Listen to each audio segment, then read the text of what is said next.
Welcome to the Friday Night Drive, South and West Edition podcast. I'm Daily Chronicle sports editor Eddie Carifio. I'm alongside Shaw Media regional editor JT Pedelty. Welcome back, I guess. It's been, we talk like 8 times a day, but for purposes of this podcast, hey, it's been a minute, old buddy. Yeah, for everyone else, no kidding. I'm sitting here, I'm trying to navigate the new IHSA website and trying to figure out how to get around and look at things. I'm just starting to learn it. Change is rough, so it's nice to be back with something familiar, talking football with you.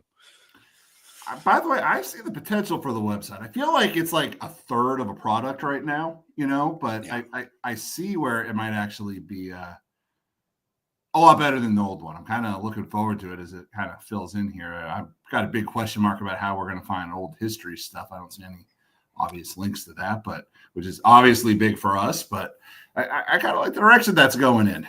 Yeah, there's a way to navigate through conferences. I didn't have a ton of time to check it out before this. We were kind of fact checking some of our information we had that we were getting from directly from schools or from Max Prep. So I didn't get to I didn't get to explore all of it, but I know there's a way to go through conferences.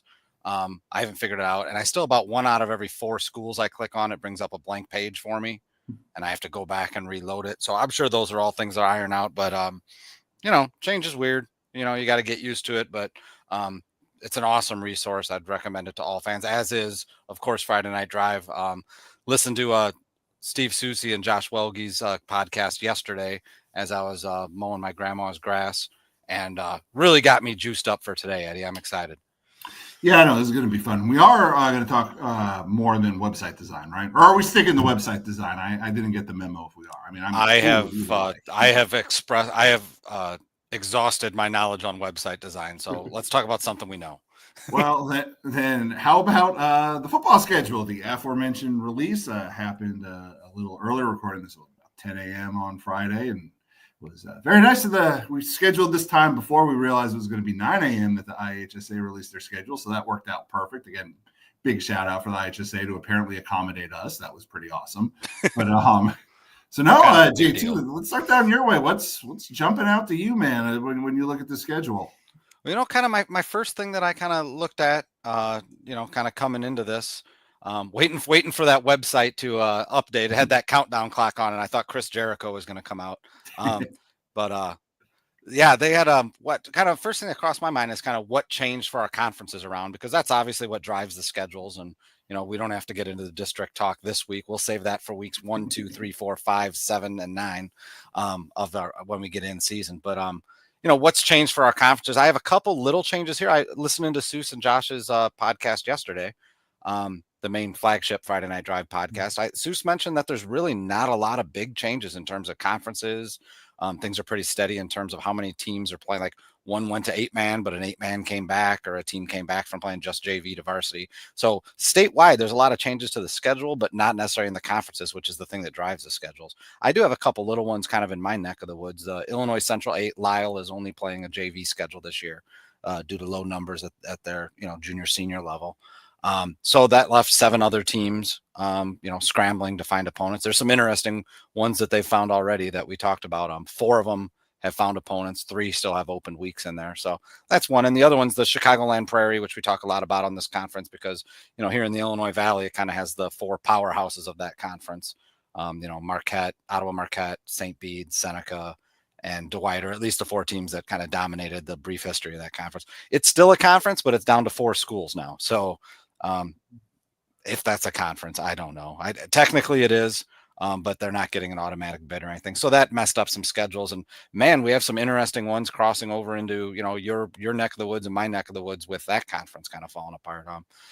Were there any other ones you can think of in terms of conference wise that kind of forced some of these schedule changes we're going to talk about?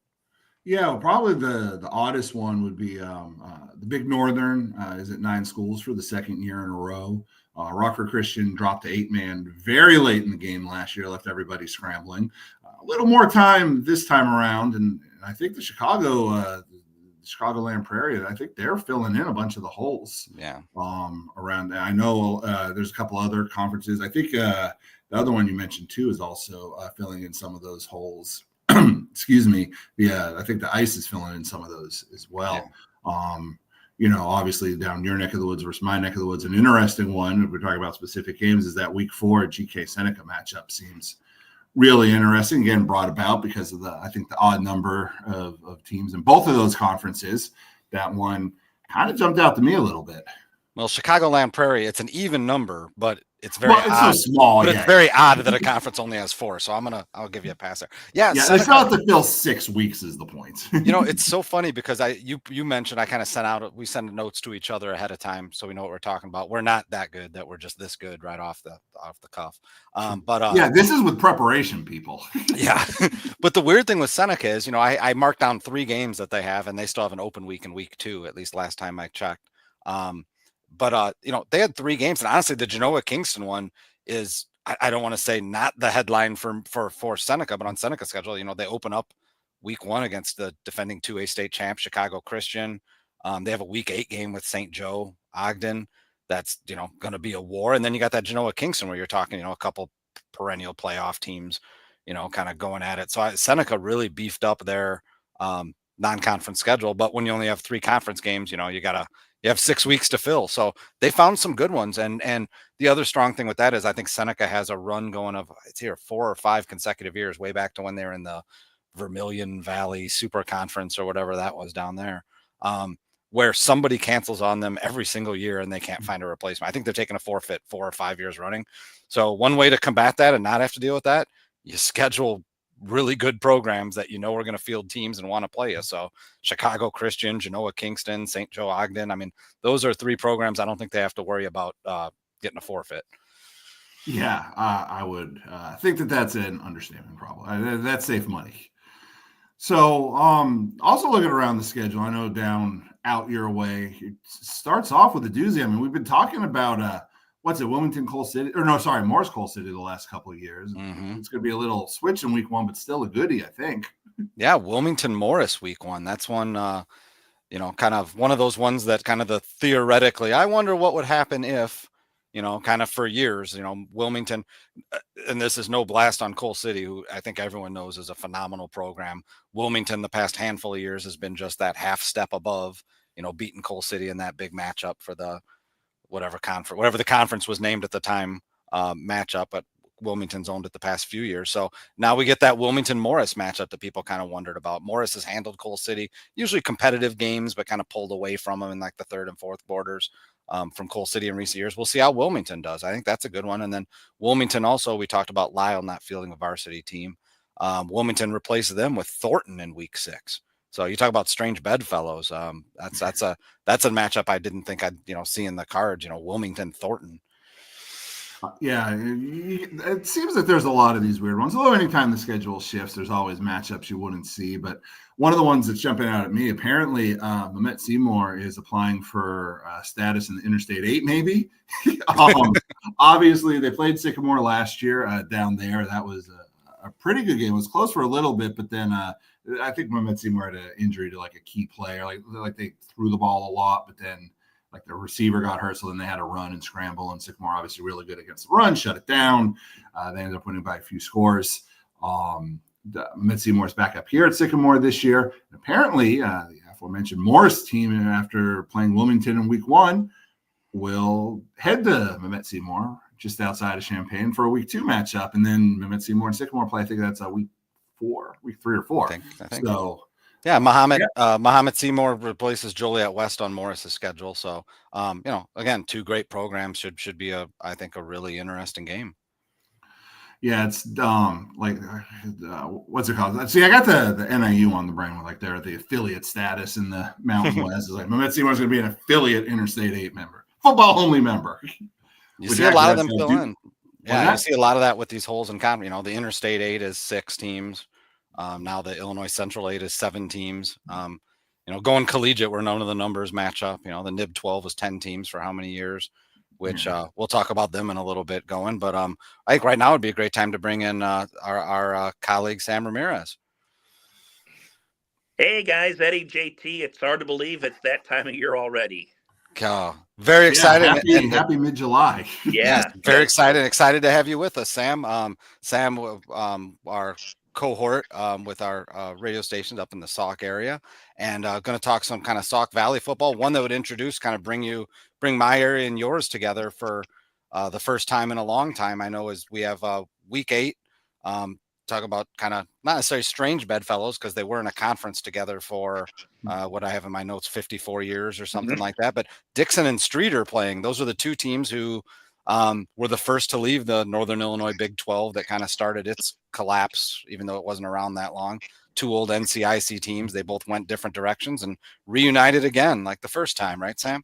Yeah, like the first time, and like you said, for 54 years. And, these were longtime rivals for a lot of years. So then in 2014, Dixon went to the Big Northern and Streeter went in a different direction. And I'll tell you, Dixon had their struggles trying to find an opponent for this year's schedule. And for a long time, it sounded like maybe they were just going to have a forfeit. And it would not have been a forfeit win. It just would have been a bye on the schedule. They would have only played 8 games. And then this Streeter game opened up. Now, with that being said, Dixon is only going to play 3 home games this year because they were hoping to get a team to come to AC Bowers, but that didn't happen. But you know what? They would rather go on the road and play that extra game than not play a game. And that's how the Dixon Streeter game came about in week 8. Yeah, being a Streeter kid, I got to hear some of the horse trading as it was going on, or at least rumors of the horse trading. I wasn't in on the conversations, unfortunately, but yeah, some of I know Dixon originally was hoping Streeter would go there, and Streeter was like, "It's our senior night, man. I mean, what are we gonna do?" Right. And they were looking to replace Lyle. So I'm glad it worked out. I mean, I know on paper Dixon's had a much more successful program in recent years. That'd be obviously a tough one for Streeter to pull off, but it'll be neat seeing them back together again, facing off on a football field. It's been a few ticks. In the last 10, 11 years, they've met in a couple of basketball games here and there, but I don't think I know they haven't played in a high school football game at least since the fall of 13. So, when you go back to the fall of 13, Dixon had a rough year that year, but since they've joined the Big Northern, like you said, Dixon, over the last 10, 11 years, they have made the playoffs every year. So it's a much improved Dixon team than those teams we used to see in the NCIC and the Northern Illinois Big 12. Absolutely. And Sam, I know you were talking kind of some other ones that jumped out at you as some games you wanted to talk about. I mean, let's talk some Big Northern. I mean, with the schedule drop, kind of eyes go to that conference immediately because of its success. I always say when the schedules come out, and I'm a Newman guy, I went to Newman Central Catholic High School. The 3 things I always look at when the schedule comes out: when does Newman play Princeton? When does Dixon play Byron? And then I'm always interested in the non-conference matchups because for so many years, the Big Northern, they were sort of a locked-in conference where they didn't have any non-conference games. I want to say from like 2016 up until a couple of years ago when Rockford Christian wasn't able to field a team, the Big Northern didn't see non-conference games. So I'm always intrigued. Last year, we got to see Byron Williamsville. That was a big matchup. Last year, Dixon made that 5-hour trip down to Johnston City. I know last year, Genoa Kingston went up to Dupec. Dupec will be joining the conference next year. But there's some good matchups this year, I think, in the Big Northern. You got Byron at Dupec this year, and I know Dupec lost a little bit from last year, but it's still Dupec. It's still a good football program. They got a new coach. As you mentioned, Dixon Streeter. I like that Seneca-Genoa-Kingston matchup, and Oregon will play Dwight Gardner South Wilmington. So as of right now, all 9 teams in the Big Northern do have a non-conference opponent, which is exciting to be able to play those games. One quick interjection, Eddie, and then I'll defer. I think I have heard that Gardner South Wilmington's not co-oping with the Dwight this year. That they You are 100% right. That's okay. Right. That is. But right. I'm like you. Out of reflex, I always say Dwight GCW yes. or GSW, and then I keep having to catch myself. So just thought I'd put it out there now, so that when we mess it up later in the season, I can refer our listeners to this week when I actually knew what we were talking about. Sorry to interrupt you, Eddie. Oh, no, I was just going to point out I was really interested in how the BNC was going to fill their schedule, especially with some of those later in the year games. But as we were pointing out earlier with JT, there's a lot of conferences down his way with either not odd necessarily, but just 4 teams or, an odd number of teams. And so it actually kind of worked out going down that way for them. And then obviously it's just a 1-year thing because, like you said, Dupec's coming in next year and they'll be back up to 10 for – it's been one of the more stable conferences for a while. I mean, since the KRC split off whenever that was about, 14 or 15? I know it was after I first got out here where all those schools pretty much left. And then it's been pretty stable, more or less. And it seems like they're going to be getting back that way. So it was really interesting to see for me, too. I was looking at those games and say, okay, you've got like 1 year of being able to plan a non-conference game. Who y'all choosing?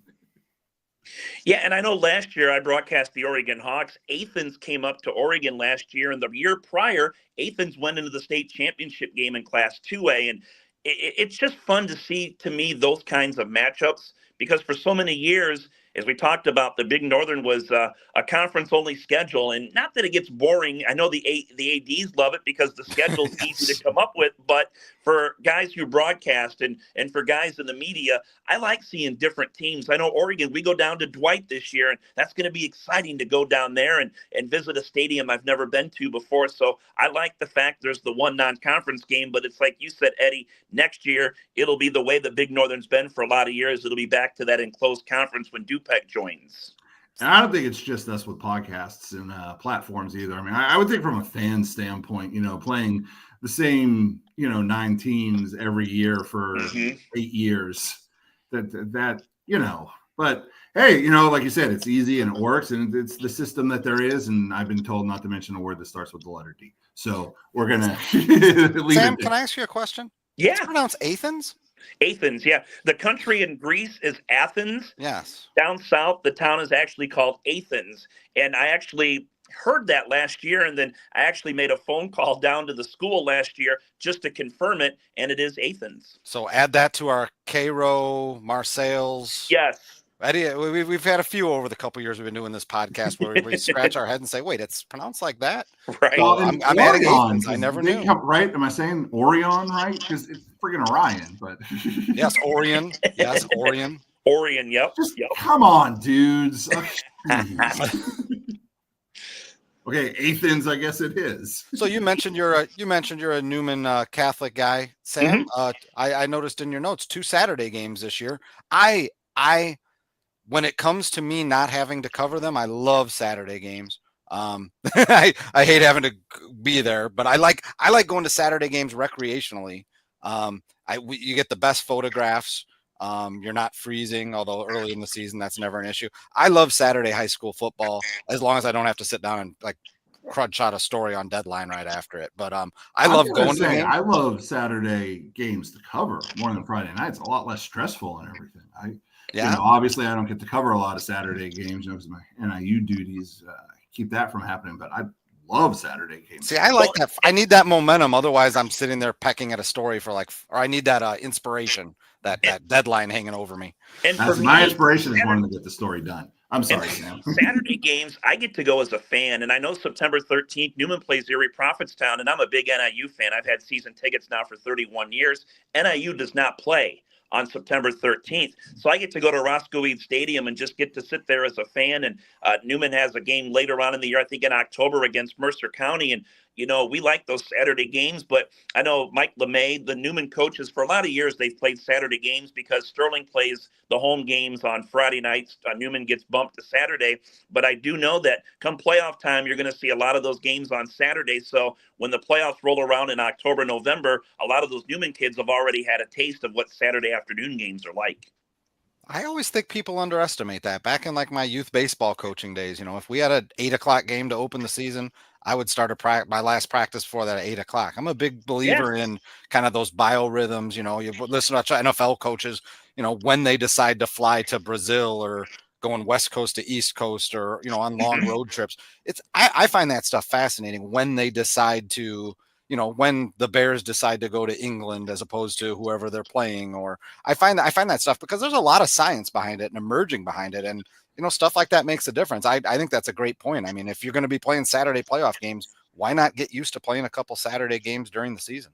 And I'm a big UFC guy. I love MMA. And when a lot of guys know they're going to be fighting in a city that's high elevation, they train in the high elevation. They want to get accustomed to the high altitude. And, there's nothing wrong with playing those Saturday games because you see it in round 1, you'll see some Friday night games. But by the time you get to round 2 and especially round 3, you don't see many Friday night games. It's mostly on Saturday. So why not get a few Saturday afternoon games under your belt? Unlike Athens, we don't have to worry about the elevation. So no, Athens, no. elevation about 500 feet. And Lena Winslow, as does the rest of Illinois. And Lena Winslow was one of the ones you added in your notes too. What'd you see on their schedule, Sam? I don't know if you guys, you probably knew this story, but again, they did that big project up there where they're going to have a brand new stadium this year. They're going to have the field turf. I know they raised over $1 million. It was a $3 million project. And from what I've been told, it is just going to be incredible. And Rick Oran has just done a fantastic job with that program nearly now for 30 years. And, right off the bat, Lena Winslow at Forreston. And I know Forreston went 2-7 last year, but that's a rivalry game. That game is in Forreston. And then week 2, they'll usher in the brand new stadium against a very good Stockton team. Watch out for this Stockton team in Class 1A. They got a lot of talent coming back from a quarterfinal team a year ago. But I think out of all the non-conference games, the one that intrigues me the most is in week 3 when Lena Winslow travels to Rochelle. And Lena Winslow has never shied away from non-conference tough opponents. Last year, they played Dupec. They took on Decatur St. Teresa a couple of years ago. Woodstock Marion 3 years ago. They played Aurora Christian back in 21. But how fun will that be? Lena Winslow, a perennial every year in 1A against Rochelle, a team that, fits into 4A, 5A. I love that matchup in week 3 for a non-conference game. Yeah, that one actually kind of caught my eye. As well. It really interesting. Like you said, Lewin doesn't shy away from stuff, but no, Rochelle, I was kind of interested that Rochelle played that game. Let's just put it that way, because it seems like one of those games. Like what's Rochelle have to gain by playing that? But it's definitely going to be interesting and a fun one. So, because it's one of those where they should win, right? They're the bigger school. They're a playoff team themselves. They're we're second in the I-8 last year, losing only a close one to Sycamore. So it's like it's one they should win, and so they don't get like applauded if they win it, and it's going to be like, oh, the sky is falling if you lose. But you got to give big ups to them for scheduling that game as well. Yeah, kudos to them for scheduling that game because, like you said, on paper, you're the larger school. You were second in the Interstate 8 last year. You went to the playoffs. You're supposed to win that game on your home field. But Lena Winslow, they have no fear. And I was even thinking back now to the COVID year. They played at Princeton. I know Lee Wynn lost that game, but I'll tell you that the Panthers are not afraid to play anybody in any class. And I like that fact. But, kudos to Rochelle for taking on a game like that at home. I guess the last thing maybe to talk about while we got you here is anything pop about the Sterling schedule for you this year?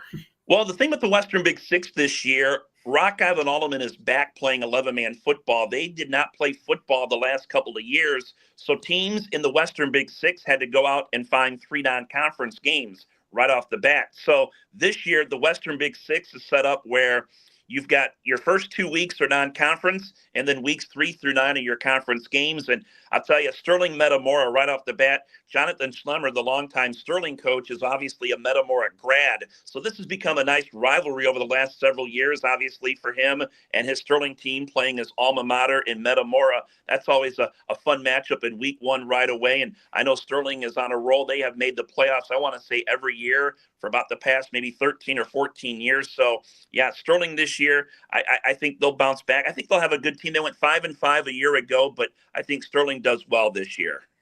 One thing, Sam, that kind of don't want to put anyone on the spot, so I won't ask any questions. Just offer what you're willing to offer. But I know kind of, on the message boards, just kind of talk, there's a lot of shipping, as my daughter would call it, of maybe getting some of that old NCIC together. This involves all of our areas, but kind of, and I know down around this way, people say, I wonder if Sterling and Geneseo might be interested again in maybe, joining up with what's right now the 6 schools of the Interstate 8. And, maybe they're a better fit than, kind of the situation that they're in now and stuff. Kind of, have you heard any rumbles like that? I know those names have come up. Some others have come up as possible, as the Interstate 8, the 6 schools of the Interstate 8 kind of look around and realize that, man, if someone doesn't play 11, man, if someone drops out, we don't have a conference anymore, and kind of looking to expand. Yeah, and I've seen the same stuff that you have seen online. I haven't seen anything official, but it does kind of get the brain thinking. It kind of gets the wheels turning a little bit. But Yeah, there has been, I don't want to say rumors, but there has been maybe talk about, maybe Geneseo. It's not a perfect fit in the Western Big Six for them. The Western Big Six, obviously, right now has the 8 teams. And for so many years, Sterling and Geneseo, they were not a part of the Western Big Six. It was the original six. Hmm. But, you could throw in Rochelle, you could throw in Sycamore. You could have a really nice football conference where you're not making trips down to Quincy. And, for Sterling, every time they have a road game, they got to go into the Quad Cities or down to Hmm. Galesburg. But I've seen the rumblings online, but I don't think there's anything confirmed yet on anything like that. Yeah, and obviously that would involve, a lot of markets. These are kind of we're talking football, so these are the 5A, 6A schools that kind Yes. of are cornerstones of a lot of the markets we cover. So it'd be very interesting. It's neat to see them kind of navigate. I know we talked about the Illinois Central 8 and Lyle not fielding a team this year. There's talk about, Yeah. hey, that maybe their eyes are kind of looking around. Hey, is there someone we could add? Is there someone that's a good fit? So it's always interesting to kind of hear those rumors and, like I said, kind of ship things in your head and kind of try and put the puzzle pieces together and see what works. Well, and I think athletic directors, I always think they're thinking a step ahead, because I think maybe even 5 years ago, there was writing on the wall that Rockford Christian wasn't going to be able to field football programs. And so you have to start thinking outside the box. And what better fit than to get somebody like Dupec, a 3A school that predominantly plays in a 1A conference. This is a great fit for Dupec, playing in a conference here next year that mostly has 3A teams, Dixon with the exception being in 4A. But I think athletic directors are always trying to think ahead.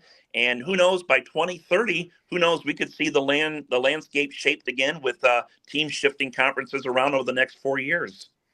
You said 2030, and I'm like, oh my God, that is like so far in the future. Why are we even talking about that? And yeah, it's 5 years.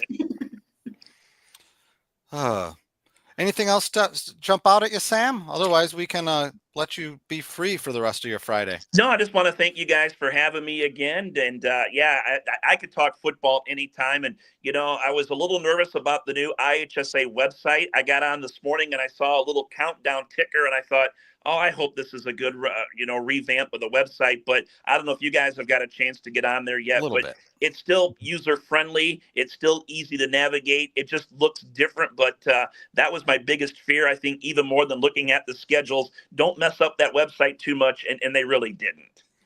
Yeah, we had talked about it earlier, and it a little incomplete, but I'm kind of liking the direction it's going, and when it all fills in, I think it's going to be it's going to look nice. A nice improvement. So, Sam, you love talking football, and we love talking football with you. Once the season starts up, we're going to really look forward to having you back. It's you bring so much. We appreciate it, dude. Thanks, guys. Eddie, JT, have a great rest of your summer. We'll see you guys next month. Take care, Sam. Thanks, man. You. And Eddie, I was kind of going to pivot while we're talking a little bit around your area. I know one of the games you had was a week 2 matchup for DeKalb that, we talked about strange bedfellows and we got a few more of them coming. But Phillips at DeKalb seems like a couple teams I haven't heard their name together in a while. I'm pretty sure this will be the first time they're meeting in football. I know Phillips, and actually I think that's probably how the game ended up coming about. Was Phillips, I know, has been competing lately in DeKalb's basketball tournament, the holiday tournament they host in December. So I'm sure that had something to do with them coming out here football-wise, week 2. Obviously, these teams were really good in the last part of the last decade. Both kind of, hitting on a little harder times. But no, this is a really good game. Should it happen? I guess the big asterisk is when I was on the site earlier, and it was actually our boy Seuss who pointed this out, it was that Phillips apparently is a double booked week 2. I think they have Morton, the suburb Morton team on there. But I did talk to the DeKalb AD, Peter Goff, actually pretty much right before we recorded this, and he seems optimistic, very sure that the Phillips DeKalb is happening. So we'll have to keep an eye on how that plays out. But split squad spring training game there. Yeah. Split squad games count in standings. Ties do not. But no. It should be a really that is one of those strange bedfellows new games that we'll see how that one plays out. But that's really interesting one to me. Yeah, I had a few kind of on a list, and I'll just go through them quick. Kind of when we talked about strange bedfellows, I'm not going to say strange bedfellows for the remainder of this season. I promise. Yeah, no, we But should have probably used a thesaurus. yes, but Ottawa Marquette, week 3 is going to Edgar, Wisconsin, and I've never heard of Edgar, Wisconsin, but You look it look it up. up. I don't even put you on the spot. I Where is did. that? They're the Wisconsin Division 7 state champions, which sounds Oh, impressive. I'm not sure what Division 7 means. I assume that means that's a smaller school division up there. yeah. But it sounds great. That's a 297 one-way trip. And then Marquette has 3 other new opponents on their schedule. They finish week 7 through 9 at Elmwood Brimfield versus Knoxville and at Morrison. Morrison, a team they used to be in the Three Rivers Conference with, or Big Rivers. Some sort of river. Yeah, there were rivers, and there was the Mississippi and the Illinois divisions, and going because back. those are rivers. Exactly. Some other ones that stuck out at me is Coal City will be hosting Pontiac in week 1, and then in week 3, Coal City is hosting Bloom. That's an interesting one. Yeah, schools I didn't think I'd hear their names together in a football match. Bloom's, I mean, that's an 8A school, isn't it? I'm 7A, 8A. sure. Yeah, I big. know they're larger, but yeah. A lot no, bigger than Coal City. yeah. And so. last year, the Chicago schools coming. We mentioned the Phillip game, and last year, that was GK's. That was their last minute ad in week 1 to replace Rockford Christian. Was Leo getting on the schedule? So that trend continuing with Bloom and Coal City. That's because what happened with Lyle? Do we know what it was? I feel like we know what that was. Why Lyle had to drop. I think that what I was told was just low numbers in the junior and senior classes, good numbers in the under classes. They seemed optimistic that they would be back in the short term, aiming for next season. So I certainly hope that's the case too. And speaking of the ice, Mantino added an interesting one. They replaced Lyle with Gibson City Melvin Sibley, which is, one of those heart of Central Illinois powerhouses down there, a couple state championships in their recent past or state title game appearances. So that'll be an interesting one with Mantino. Ottawa in week 9 is going to be hosting Granite City, which I had to look that one up on a map. I knew it was south. It just sounded south. But that's a 227-mile drive one way. So that's some of them that just kind of stuck out at me as like, I don't remember seeing Mantino, Gibson City or Granite City, Ottawa, or, ever kind of lined up against each other. So I think those are some on the schedule release day when you go through and you kind of, maybe teams you don't follow as closely and you see that, you're like, whoa, Didn't have that on my bingo card. There's another way to phrase it. And that's not an irritating phrase at all either. Well, the IHSA has it on their newly updated bingo card, Eddie. So yeah. There was one more up here that I thought was intriguing when we were looking around, and that's a week 9 game Kaylin actually has against Althoff Catholic. That could qualify you wouldn't think of them playing. They did play last year. This is the reciprocating game up here. Really good game last year. Obviously, Althoff Catholic went on to win the 1A state title. I believe they just pretty much steamrolled everybody, but it's one of those, like we were talking about with Sam, it's one of those 1A versus, got a 1A power versus a solid perennial playoff team in Kaylin's case, at the 6A level. This is going to be interesting. Last year was really close. It was 14-10. Althoff Catholic was missing their stud running back for that game. He tweaked something. They had rested him, and then he went and ran for 800 yards per playoff game as they rolled to the title. One of the things that kept it close, but it should be interesting this time around up in Maple Park, how that one plays out. Again, the Win Rochelle game, this one's kind of similar as well. Your small school versus your big school. And I know Kaneland is probably, in the same boat as Rochelle. And, a lot of these schools we talked about, you got to schedule who's going to play you. Yeah. And, we'd be remiss. You mentioned Althoff and 1A, that's the multiplier is going to mess up a lot of classifications. It goes, Seuss and Josh talked about it on their podcast that dropped yesterday on the Friday Night Drive podcast network, or so to speak. But they kind of mentioned that, that a lot of teams that you're traditionally think of as this, and I don't know Althoff's situation exactly, but, there's going to be a lot fewer waivers handed out on the multipliers. The success factor is going to hit a lot of these schools that you're used to being locked in at a certain class are going to be bumped up, the non-boundaried school, the private schools. And as they get bumped up, in a corresponding move, a lot of these schools that have been on a threshold, up in 4A, 5A, all of a sudden are a 3A, 4A school. So that'll be fun to watch play out here over the next couple of years, just where these schools are, where they fall when you actually get to playoff time. Yeah, it makes you wonder if maybe I know Canelan's been relatively solid at 6A, but I think they've been on the back end of the 6A numbers. I'll be interested if they're one of those teams that end up falling down to 5A if and when they make the playoffs. Without, like you said, all these are, I guess, like you through proxy quoted Steve saying, Yes. And they're one of these teams bumped down with all the multiplier things. Yeah, I believe one of the other privates we were talking about was Ottawa Marquette, and I believe Seuss reached out to me right when the IHSA dropped the news of the change and said, "Holy cow! Even with a multiplier or a success factor or whatever, they're still in 1A because I know as of a couple years ago they were the smallest 11-man playing school in the state. I don't know if that's still the case, but if they're not the smallest, they're one of the smallest. So some won't be affected, but a whole lot will." I think that was a good warm up. Yes. Good? I'm ready for football, my man. Yeah, no, always phone schedule drops. It's like, Christmas in July. Absolutely. Absolutely. Well, obviously our Friday Night Drive website is getting absolutely flooded today being Friday. But all weekend with information about schedules, games to watch in each market. I think every market did a week by week thing that's really cool. I enjoy reading them even for schools I don't normally see or cover. Just kind of, man, this is great. If you were just a football fan with no ties to any school, it's a blueprint for, your Friday nights and Saturday afternoons for the upcoming couple months. So very, very lot of cool stuff at FridayNightDrive.com. Definitely recommend if you're a high school football fan, and if you've been listening to us for a half hour, I have to assume you are.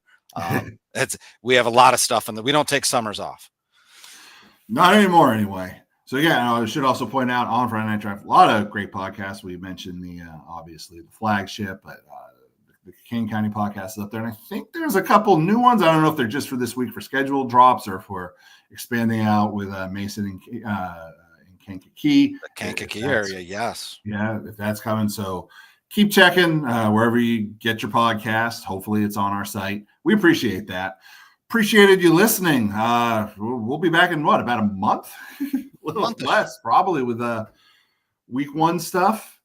So we calling it, dude? We're calling it. Thanks for listening, everybody, and thank you. I'm JT Pedelty. That's Eddie Carifio, and we'll see you soon.